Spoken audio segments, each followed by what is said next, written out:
Please complain.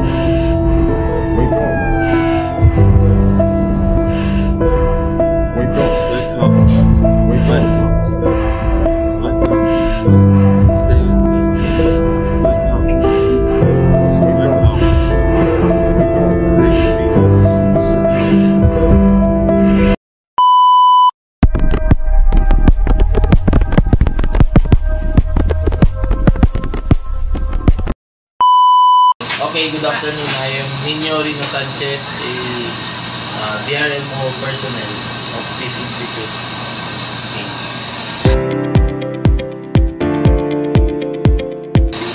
So, first question, sir. How can you assist a heart attack victim while waiting for emergency medical service to arrive? Wala. Paano? So, in some cases, no, hindi, di naman urge natin hindi napapano ba yan. Hindi kita kanila pwede ayuda, no? Like for example, kasi tendency before legal emergency medical services or ambulance, tendency to react ang patient. Pero kita kung first aid ko sa pag-ase, like for example, pag-dele nila heart, pwede kita kanila man rest, magasin ka, man-minimize nila movement, and pinaka-importante is, if ever, no, yan failure at nila heart, so there are signs del negative pulse, i-reduce na may pulse, na may tamili breathing, that's the time man kita, activate kita kunel emergency response system. So alekel prinsipya kaya makita ko ng ambulance, no? Kasi going naman ng ambulance, okay then man recognize kita ko ng patient si niya negative LL, si niya pabalik pulso, si niya pabalik breathing. Si once siya pwede kita man detect kay na may pulse, na may breathing, that's the time na start kita ng CPR. Okay. CPR. If ever train ustedes, for example, nakasa di ustedes, if ever train ustedes, pwede ustedes mag-start ng CPR. Then if ever yung kabayakel, steps, that's the time man kuhan kita for example, yung Miguel ambulance, that's the time ang transfer kita to the nearest hospital for continuous care kanila. Okay. May kailangan. Second question. How do you perform CPR on an adult versus a child?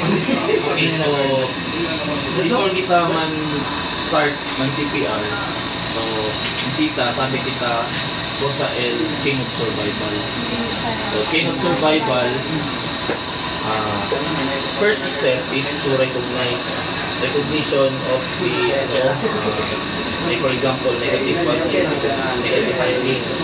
So once pwede kita ma-recognize, once start kita lamaya kung ng 911 or any ambulance unit or available ambulance unit. Then next, after kita lama, that's the time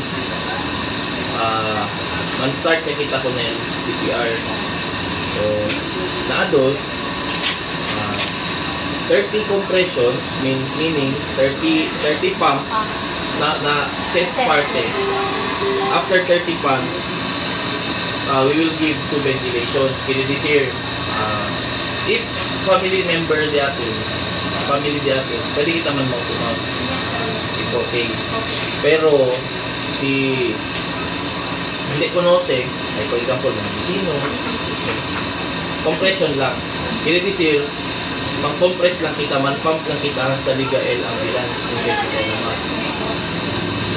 Na adult, 30 is to 2 L ratio. 30 compressions, 2 ventilations. More or less, 2 inches L depth. Kaya this year, man-pump to 2 inches. No? Na child namin, na child is approximately siguro mga 2 or 1.5 inches the depth. Same lang syempre L ratio 30:2, pero na child 1 hand lang. Oo, kasi medyo fragile pa yung nila bones na child. So na infant namin, yung mga babies, usa kita di atong fingers, di atong thumb na dila chest. So same one lang syempre, same ratio 30:2, pero 1 inch lang depth. Ang depth lang sila tan deeper. Pati L na usada del hands. Adult, 2 hands. Na child, 1. Then na infant or baby is thumb. 2 thumbs.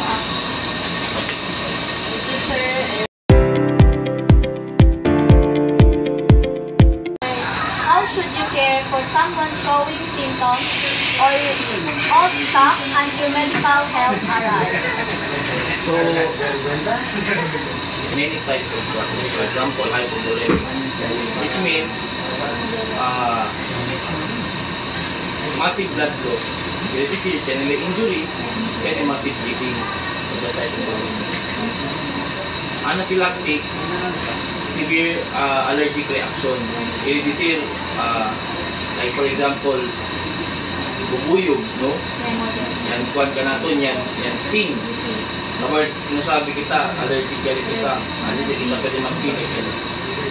Tighten yaton, breathing, lakin, tighten, so yan yung mga rashes. So, nuso ko sa kita debe ase. And number 1, like for example, na hypovolemic, if a patient, yan yung massive bleeding, we need to compress, we need to control the bleeding before kita man shock therapy. Shock therapy talaga yan. Kilaya man manage, no? Man-control kita bleeding, like for example, na head, na ating arms, man-control, no? So once yung control niya, the next thing to do is to elevate the feet. Both feet. Oo. Kasi subi. Kaya si kita talam ako mo Trendelenburg position. Trendelenburg. Like for example, nakahiga yung patient, no? Kasi lang kita subi ni Sir Jess. Kasi lang kita elevate. Kung kita something para subi lang mo ako. For kill reason, no? Manas cosmetes. Kasi reason. Oo. El reason din is para el blood flow man-direct lang ulit na hard. Bira lang ulit. Bira lang. Kasi pag once kasi kaya tendency mas sina. So, tendency dahil. Then, next, kasi si once per day, panada Sunday, sali ka natin. You will feel, parang cold. So, sige kita priyo. So, si Chenny kita blanket. Tapa de blanket yung patient. Para at least, this you heat na body, hindi man sali. Or Chenny si kita, like for example, kami, kasi iyo, emergency medical technician. So, ulo kami niya na ambulance crew before you get a DRM employee, no? Chenny si kita talang thermal blanket. So, kwan sa ele, foil sa ele. Hindi sa ele, foil, panwrap na food, hindi. Otro sa kasi texture. Amo kang tausa para tapa, para hindi man escape ni siuhit. Then, si okay kay legal ambulance, transport yan. Transport in hospital.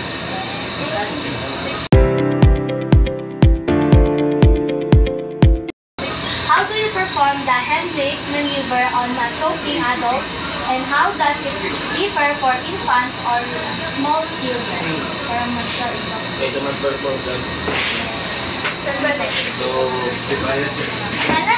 Ati si Sir Daniel Toledo. So, first step, never ever let the patient drink water. Drink water, bawal. Bawal siya. Kasi bakit? Baka kasi siya tendency, man stock up, mas lalo eleman. Kasi ba siya talagang manhumus na water. Kasi, may man, oo, may man passage. Kabar L-next, no, may mandaman drink water, L-next, manda kita abdik ko ng tissue, mouth, okay. Kasi if ever man, L object, and obstruct ng tissue airway, is klaro lang, pwede lang kita saka, pwede. Pero hindi kita usa diaton hands directly, kasi hindi, like for example, chinelis sakit. No, buyag-buyag lang. Chinelis sakit. Hindi kami nyo direct usa din yung mano, oo, kasi baka man-contaminate kami nyo, pwede sa kasakit. Kasi pwede kita saka anything like tissue or clean cloth, pwede. Kasi pwede kita goods, kasi hindi, alya kita man-start ko na kail Heimlich maneuver. So, makilaya kail. So, diatun hands, man-close lang kita, kunele, kusina. Kasi, LST, no, L-thumb, adentro na, for fingers. LST, kung mag-issue yung bone, amo kita usa na tisuyo. Basta talamak, sila Bisaya, kasi kuto-kuto. Kuto-kuto, Bisaya. Mansina kita. So, stomago. Pero hindi kita man perform kaya sa deloko lang kay sakit stay. Sakit po sa emergency kayo. So, asensina, Kwan sa LL. hasta pwede. Hasta pwede sa lela no isa. Asina el forma ha. Opo. El tamis. Apa el motion tisuyo is paariba. Ariba. Ariba. Hindi pala straight lang. Hindi straight. Parang scope, parang Parang scope kita nilay. Ako siya na adult. Yes po. Kapag, for example, nakasa kita. Yes po. Chinepes, nakita kita solo-solo na kasa. Like for example, ustedes nakita mo ng parents. Ikal na mga talboard. Like for example, kasi solo sila, kabayan chong, kung sila pwede asi. No? Kasi hindi man sila pwede man-Heimlich nila korpo. Kasi may forsa. Oo. LDB sila kasi, buska sila kung mo edge, like for example, table. Punta del table, el edge del table, alya sila po na hindi na puto-puto. Alya sila kasi trust. Oo. Hasta sa leg. Oo. Okay, so na-child kami, pwede kita kasi pinakil, pero depende na grandor. Oo, na grandor. So, for example, el bata, medyo grande-grande pwede kita mga teenager, pwede kita kasi. Pero, el bata, mga jutay, pwede kita mag-tap sila. Oo. Or as soon as Tap. Este po ng tap. Or todo po este. Este po. Lagi. Para callback proper. Kasi For example, sina. Sinap na. Baka mali. Aki o, pega. Roundabout. Example, Example, para palikil po. Kabar, equal tamin, elnat na infant, kasi baby magkel. Kung saka kita, kasi kita ko nila, hindi atun mano, debe pansina. LST support na gusto yung kabesa. Okay. So, asi kita ko nila roll over, mano, asi ko nila pakulog. Kasi kita pakulog, denkel siyempre emotion. Pega. Oo. Kasasali. Pwede tamin, si man pinch lang tamin nakita. Pero isa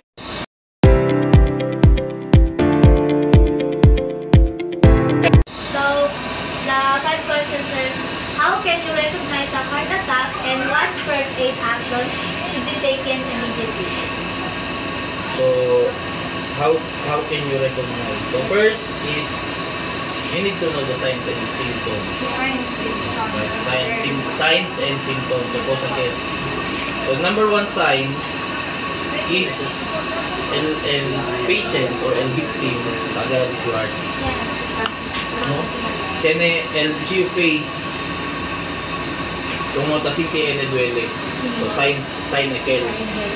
And symptoms namin, tasintile is duele el siu heart and at the same time Chene ele, oo, duele el siu at kalinta. Over na. Sine kabar ara ko sa kita el first aid. El first aid ni suyo nisita lang kita lama ambulance unit.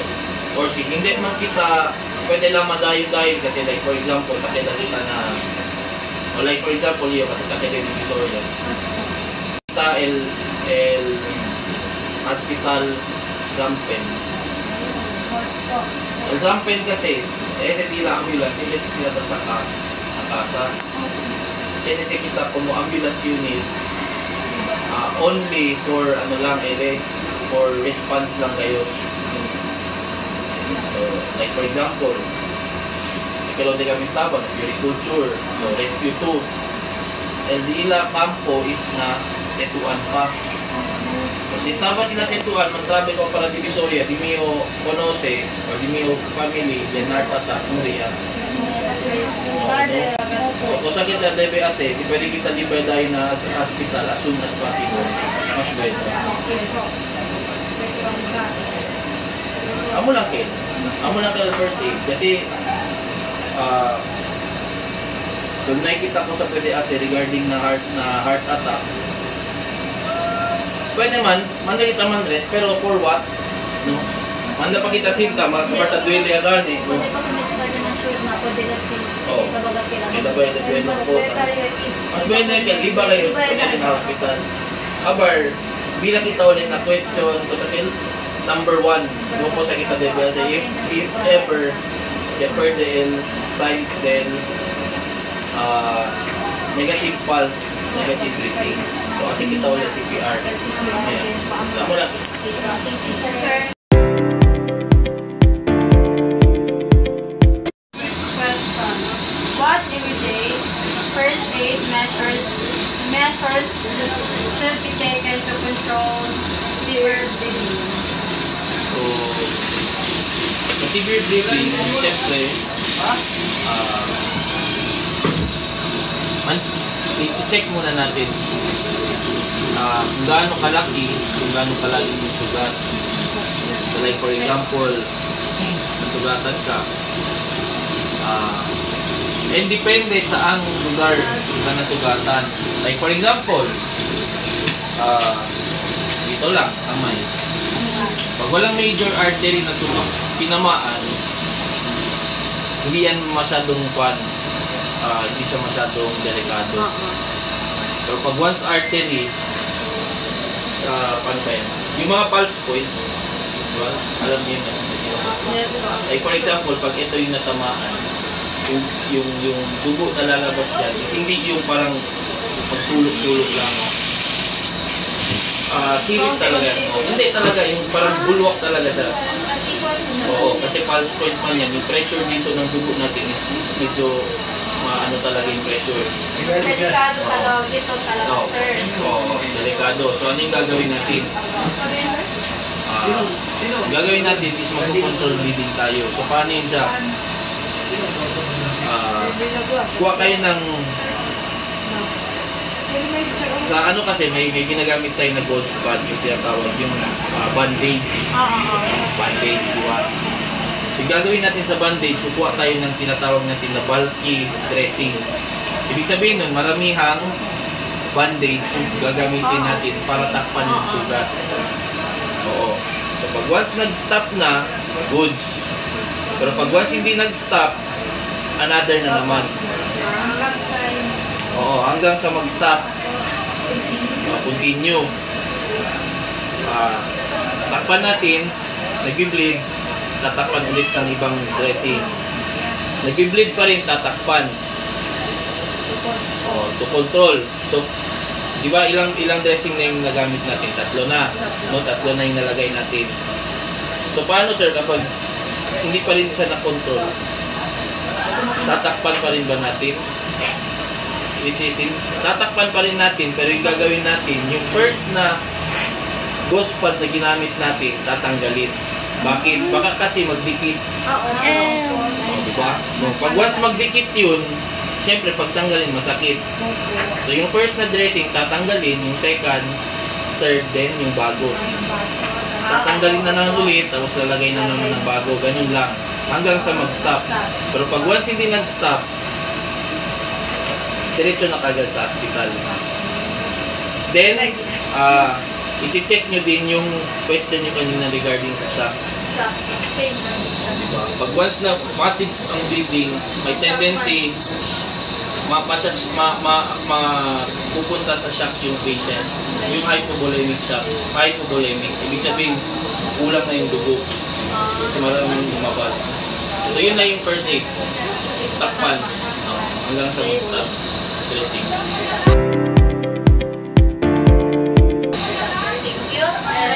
Question. What are the signals of shock and how can you provide first aid to someone experiencing it? Yun na, na-explain ko na kanina. Same lang sa kanina. Yung Trendelenburg, control bleeding, tapos yung blanket, para hindi sila malamigan, then transfer na sa hospital. Yes. Sir, and next question, 8th question.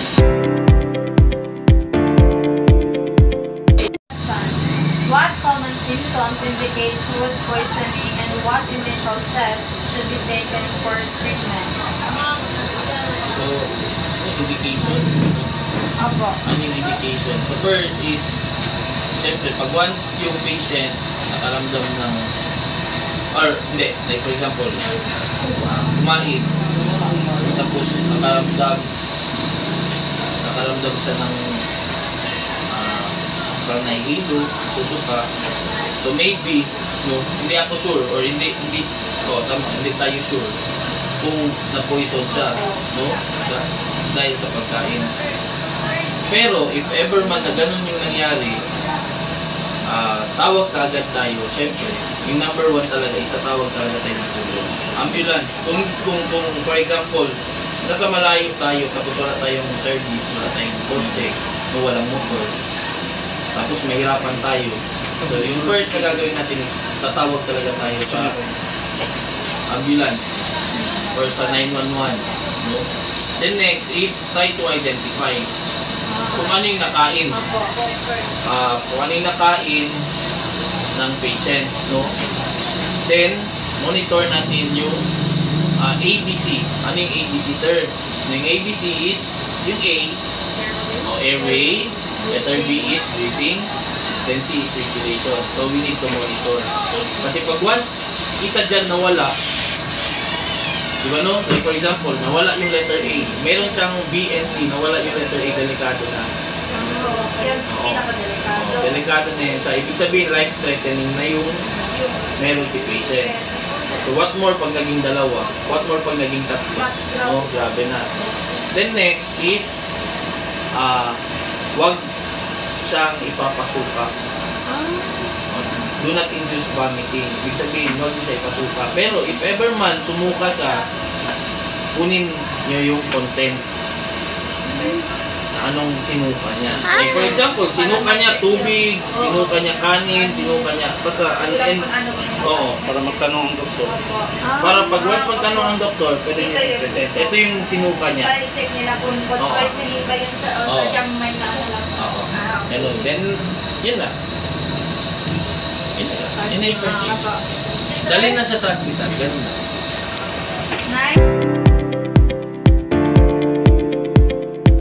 Ninth question. What immediate first aid steps should be taken if someone is suspected of having heat stroke? So, sa heat stroke, ano ba yan? Nangyayari. Mostly nangyayari dito sa school natin, di ba? No? Mga 1 to 2 cases every day. Kinabes, paminsan umaabot ng mga 3, 4, 5, 5. No, dahil lang sa heat stroke kasi syempre mainit sa labas. So yung gagawin natin, or kayo, kasi paminsan baka classmate nyo, no? Ang gagawin nyo is, pag na-heat stroke siya, try nyo talaga siya dalhin sa cool place. Ibig sabihin nyo, parang medyo ano ba, maaliwalas na lugar, hindi mainit. Kasi na-heat stroke na nga, tapos doon pa rin, ay okay lang yan, painumin pa ng tubig, no? So dalhin nyo siya sa cool place, o transfer nyo talaga. Then, yun nga, call 911. If need niya mag-inom ng tubig, pwede, pero hindi marami. Baka kasi, baka kasi magkaka-reaction kasi di ba bawal magsabay yung init sa lamig. Oo, di ba? No. Baka kasi maggrabe yung nararamdaman. Na nahihilo, pwedeng bigyan nyo ng parang yung mga Vicks para maano lang, para maulian, ganun. Then, pag okay na siya, tawag kayo sa amin, or pag sa bahay nyo, tawag kayo sa ambulance, then i-transfer na. Like for example, dito, i-transfer namin sa clinic. Okay. Then, continue na yung assessment nila, doon na gagawin. Papainumin na ng mga tubig na may electrolytes para ma-rehydrate lang siya. Kasi yung reason niyan, bakit nag-heat stroke is na-dehydrate. Ibig sabihin, yan. So dapat, parang reminders lang din kayo as students. Never forget to drink water. Drink water always. Huwag soft drinks kasi hindi nakatulong. Nakakatanggal ng kuha yung soft drinks pero tubig talaga. Water talaga. Water is life. Agua es vida. Water district. Okay, last question. Answer is, how can you help keep the person calm and comfortable while waiting for medical help during an allergic reaction? During an allergic reaction. Ang question is, paano pakalmahin yung tao o yung patient o yung student na nag-experience ng severe allergy. So, first na gagawin, syempre, ikaw or tayo, as kakilala, dapat hindi tayo magpanik. Kasi pag once magpanik tayo, syempre, yung patient, yung classmate natin, yung estudyante is magpapanik din. Like for example, nahihirapan na huminga, tapos sasabihan mo pa na, tignan mo, papahuriya mo, hindi na, kalma, no? So dapat kalma tayo. Then we need to comfort, syempre, okay lang yan. Kahit hindi siya okay, no? Like for example, nahihirapan sa huminga, comfort pa rin, okay lang yan.